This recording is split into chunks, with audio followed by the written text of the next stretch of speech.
Got some shocking updates for you guys. Customers are getting ready for some pretty significant changes over at Walmart, and I know we've got a lot going on, so I just want to kind of jump right into it.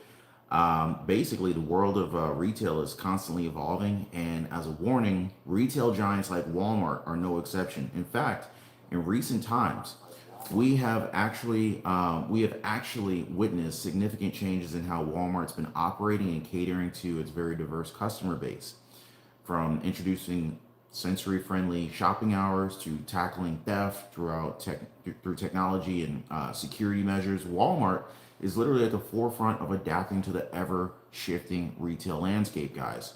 I know you guys are seeing the changes, and today I want to share with you guys Walmart's initiatives and the recent challenges that they're facing and that we will also likely face as well. I also want to share with you guys some of the sensory friendly shopping hours that they're introducing, changes in their Walmart's coupon policies, and Walmart's commitment to self checkout, among many other key topics today. So, if you guys are able to hear me on this live, drop me just a quick comment. Let me know you guys can hear me. Ricky Nugent, thank you for confirming. Ryan Karras, thank you. And Thomas Lindsay, I appreciate you guys. I know that we have a lot going on affecting America today. The Israel Hamas war, protests that are going on in New York, shutdowns of the Grand Central Station in New York, not to mention protests in various other cities in America under FBI warnings. We've got the Russia Ukraine war, the recent warnings between the US and Russia regarding the possible use of nuclear bombs and the potential fallout of such nuclear bomb occurrences, and of course, the ever looming social security crisis. Many people depending on Social Security, SSA, SSI, SSDI, preparing for retirement. It's wild how many things we have coming at us, and we still have 2 more months remaining in 2023. Can you believe that? Like, it's wild. Lady Trucker, I want to thank you so much for the super chat. I cannot thank you enough. Manila Perry, hey, from Western Kentucky, what is going on? I see you guys. Thank you so much. I appreciate the prayers, you guys. Thank you for the prayers in the comments. I know that a lot of this stuff isn't anything that we want to hear, and that's my wife in the background. She's actually getting a head start putting up the Christmas tree. But anyway, so I know that a lot of this stuff that we're talking about, it's not really anything that anybody wants to hear or wants to have happen. This is, it's not the best of news, but I personally believe that, based on the comments, based on what you guys are telling me, you really appreciate being informed. So I'm gonna do my best to keep bringing you guys the news that you need. So if you appreciate that, drop a quick like for the video. It only takes a second. And make sure to turn on all notifications so that you don't miss out on any of the future updates, okay? And I'm also leave a link for the new channel. A lot of you guys have been asking about how to find the new YouTube channel that everybody's been talking about. So I'll go ahead and drop a quick link for you guys in the description down below, and in a pinned comment.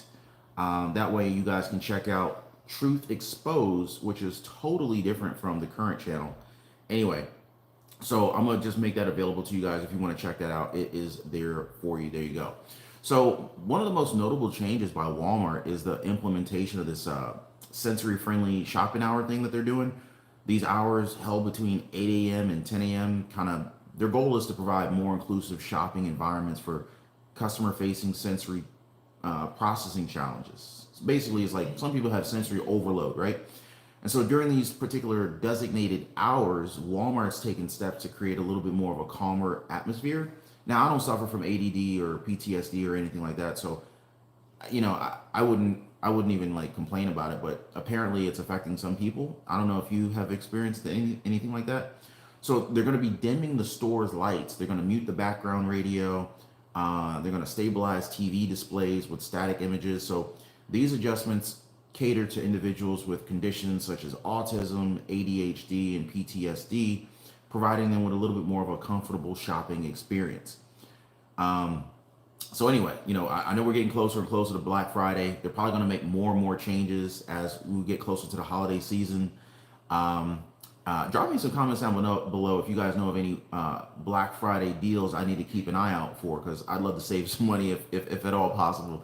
So I want to thank you guys and appreciate the community. So Anyway, so Walmart's decision to launch some sensory-friendly shopping hours is it's not going to be a one-off event, but rather an extension of their already successful pilot program from last summer, if you guys remember that. So this move kind of aligns with more of a broader societal shift toward recognizing and addressing the unique needs of a lot of individuals with these sensory sensitivities.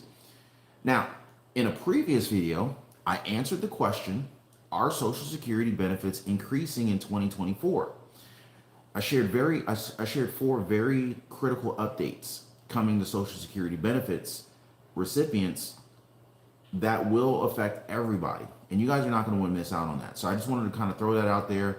This may affect those who are receiving retirement benefits such as VA benefits, SSI, and SSDI. In fact, we discussed four major changes coming to Social Security in 2024 that will have a significant impact on you personally. So, whether you're retired or you're looking to retire, if you're in the working class and Social Security is still stealing money out of your paycheck to fund the Social Security fund, you're going to want to know about it. So we discussed this, whole whirlwind of different changes hitting Social Security in 2024. And believe me, guys, you don't want to miss out on a single detail. So whether you're currently receiving retirement benefits from Social Security or you're preparing for retirement, these alterations could literally spell the difference between financial security and potential financial chaos. So Social Security recipients are also struggling to pay back agencies after unexpected overpayments. The Social Security Administration literally has a balance of more than $20 billion in overpayments. And a spokesperson from the agency said that they're required by law to recover these overpayments. So I don't want you guys to miss out on that important information. So I'm just going to leave a link for you guys in the description of this video so you can check out that video after this one. So anyway, getting back to Walmart though. Oh, thank you so much, Alberto Ortiz, Bobby Blackwell. I can hear you. Thank you so much. Thomas Lindsay, Merry Christmas to you too and your family. Joseph said Christmas is the devil. I don't know about that. Seems like Jamie disagrees. Anyway, so while Walmart's efforts to create a more inclusive shopping experience has literally been met with all sorts of applause, their recent changes to the coupon policy may have sparked some mixed reactions. So basically, Walmart has adjusted its coupon policy, leading to alterations in how customers can redeem discounts, right? By the way, we got like almost 400 people in this live. If you guys could just take a quick second, just drop a quick like for the video. I totally appreciate that, guys. Thank you so much in advance.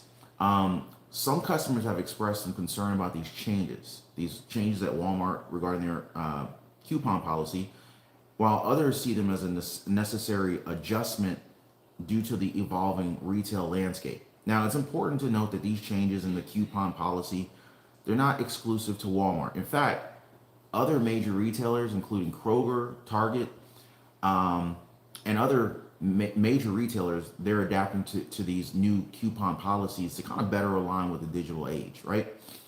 Now, this shift, it signifies a broader trend in the retail industry. So whenever you see like one retailer doing something, you best believe that the other ones are paying attention and they're probably going to end up following if things work out for them, right? And this is no different. So essentially, Kroger, for example, they've extended their digital deal discounts to customers who lack smartphones. And so I'm sorry. Pinch Runner says, Ron, please adjust your volume higher. Comment, guys. Is anyone else not able to hear me? Because it looks like one person's not able to hear me. I don't know if this is an issue for them or for everyone as a whole. If you guys could just kind of let me know. So, but anyway, so basically Kroger, they've extended their digital deal coupons to customers who don't have smartphones, because not everybody has a smartphone. Not everyone has internet access, right? So these individuals can now obtain the same discounts by visiting the customer service desk at Kroger stores. So, yeah. So anyway, there's that. However, the discontinuation of traditional weekly printed ads in newspapers, it has been a noteworthy shift in Kroger's strategy. I don't know if you guys have noticed it. So thank you. Somebody said you got sound. You sound okay. I hear you fine. I appreciate you guys. Thank you so much. Thanks, Lisa. Thanks, Mr. Polo. Thank you, the old bag. So this decision has literally been influenced by changes in the distribution practices of newspaper partners. So anyway, this move toward this whole digital first policy in retail is raising a lot of concerns about the inclusivity and of course access for all customers, right? So while the digital convenience, it's a kind of a nuisance for a lot of people, it can it actually serve it's kind of like a disadvantage for those who don't have smartphones or internet access. It's kind of hard to believe that some people don't have smartphones and internet access in this day and age, but the truth of the fact of the matter is that that is the case, right? So this whole digital divide kind of highlights the importance of finding a balance between technology, advancements in technology, and of course, catering to the needs of everybody. Some people still using flip phones, and that's cool too. So anyway, in a retail landscape that's kind of like dominated by technological advancements, self checkout has actually become synonymous in pretty much most, if not all, stores. So Walmart, they have also embraced self checkout as an integral part of their operations, and you guys have seen it. Like pretty much, you know how you have like endangered species. I feel like the retail cashier is like the next endangered species because you're seeing fewer and fewer humans checking people out in Walmart. In fact, I think one of you guys might have mentioned that your Walmart doesn't even have like one human being checking people out anymore. So, anyway, so you guys are seeing the shift. And despite the concerns about theft and loss, Walmart remains pretty committed to self checkout, introducing new security measures and policies to address these challenges. Now, with the push for self checkout, I think if I'm not mistaken, that's right around the time when Walmart started reporting this increase in theft taking place. So it's kind of like um, it's kind of like how I don't know if the self checkout had anything to do with more people stealing, but it seemed like it kind of took place around that same time. You guys let me know if you agree or disagree. So anyway, Walmart's decision to maintain the self checkout as a key component of its shopping experience kind of reflects the company's belief in the convenience and efficiency it offers to customers. However, if this commitment also comes with the responsibility of addressing the theft concerns, that's on them. So let me ask you guys: do you think that the self checkout is more or less convenient? Just comment more if you think it's more convenient, or comment less if you think it's less convenient. Appreciate that. So anyway, so Walmart acknowledges that the self-checkout stations can be more vulnerable to theft, and they know this due to reduced oversight by employees. Because you're checking yourself out, so you could like kind of like not scan something and throw it in the bag, or maybe throw something, scan something cheap but put something more expensive in the bag. I'm not saying like to do this. I'm just saying like these are things that I've read that people are doing, unscrupulous people, and we do not condone that type of activity. But the simple fact of the matter is that some people are doing that, and it's pretty messed up. Because at the end of the day, that's stealing. Whether you scan something cheaper and put something more expensive in the bag, that's still stealing. So that's not right. And it's making it more expensive for honest people like me and you guys who are paying customers. Basically, if a company is losing money, they're going to raise their prices to compensate for that loss. So I'm just putting that out there. So anyway, so to combat this issue, the company is adopting this multifaceted approach to theft protection. And so Walmart's efforts to tackle theft involve a combination of technology and human intervention. They're doing both. So Lisa Sperlin says Walmart has become 95% self checkout. Yeah. So anyway, be nice in the comments, guys. I see you guys going back and forth. Please be nice in the comments.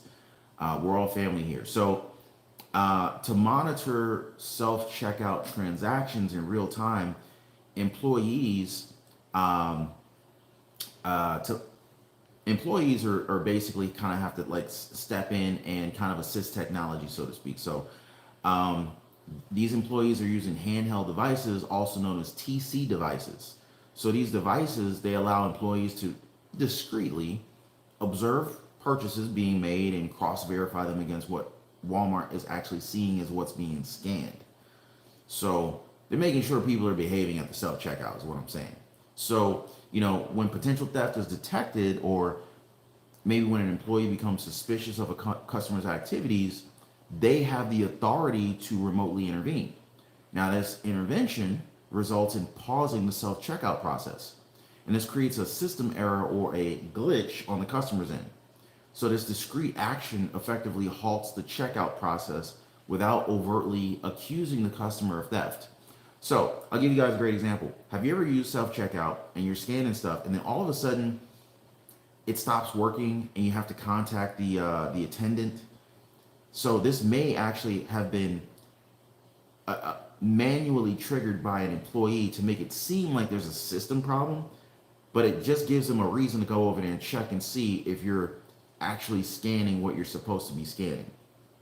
So I'm just putting that out there. So while the self checkout station is paused, the Walmart security personnel, maybe even the police, are quietly notified to approach the situation. So this approach minimizes the public disturbance, kind of makes people feel a little bit less offended, if that's the best word to describe it. And it kind of allows them to kind of discreetly handle the suspected theft cases. So I'm just putting that out there. So this is kind of what we're seeing. And Walmart's anti-theft measures also extend to customer inspections. Me personally, I pay for everything. I'm almost offended when I walk out the store if they ask me to stop to show my receipt and compare it against what I've actually purchased. But that's just me. I don't know how many other people get offended by that, but I'm just like, man, I'm not stealing from y'all, whatever. So anyway, so individuals who end up triggering suspicion or encounter like genuine, legitimate issues with the self checkout, they may be subject to inspection of their items. I know it's a tricky situation. Like, on the one hand, I get it. Walmart wants to make sure that they're not losing money left and right to theft, but at the same time, it's a delicate balance between not offending paying customers of Walmart. Yeah, so that's where we're at. Anyway, I just lost my fuzzy thingy on my mic. Anyway, so while this action is aimed at preventing theft, it might also have some negative implications for customer relations, particularly causing some discomfort or even embarrassment. Because it is kind of embarrassing think about it. You go to whether it's Target, Kroger, Walmart, Macy's, JCPenney, Costco. Like, if somebody suspects you of theft, that's embarrassing, right? Is it not? I mean, maybe it's just me. I think that's a little embarrassing. So anyway, Walmart has incorporated these anti-theft tactics into its employee training programs, suggesting that these measures are becoming standardized in the company's operations. So the shift kind of indicates this evolving role of retail employees, and basically these employees now have to kind of balance their traditional responsibilities with surveillance and security responsibilities. So maybe these employees deserve a raise. How many Walmart employees you guys think deserve a raise since they're now having these additional responsibilities? So anyway, there's concerns regarding the role that's assigned to retail employees in theft prevention. Because think about it, that's added risk. I'm not trying to. If I worked at Walmart and now, I got hired for stocking shelves, or maybe, I don't know, inventory. Maybe I'm kind of monitoring the self checkout. I mean, people are crazy nowadays. I ain't trying to put my life at risk to stop somebody from stealing some $10 item. Would you put your life at risk? Making what? What do they pay at Walmart? Maybe $15 an hour, I'm guessing. If anybody happens to know what people make at Walmart, let me know in the comments. But that's some risk. So anyway, there's a lot of concerns about this, and a lot of critics are kind of arguing that it might be appropriate for employees, particularly young ones, to confront potential thieves, or how it might not be appropriate. So you know what I'm saying? Like, again, I don't like risk, and they ain't paying enough for that. I'm just saying, if they're gonna do that, they should hire security people to handle that, and just put them in Walmart uniforms. That way, it's their job, and they're signing up. They're doing what they sign up for. That's how I would approach it, me personally. But I'm not the CEO of Walmart, so I ain't making no calls. Uh, so anyway, this increased involvement of retail employees in surveillance and security responsibilities kind of raises some questions about privacy and the potential for racial profiling, possibly, or discrimination. With the whole war between Israel, Hamas, U.S. being involved, um, there's pro-Palestinian protests taking place. Um, there's a lot of um, there's a lot of different ethnicities in America that could potentially feel that they're being racially discriminated upon if they're asked to show a receipt or show what's in their bags. So this could open up the gates to future, legal problems if, things go down that path for Walmart. So it's a delicate balance to, it's kind of like if you don't want to run the risk of being profiled or being labeled as a racial profiler when you're checking out at Walmart, do you just check everybody's bags or do you check no one's bags? So, or do you keep a tally?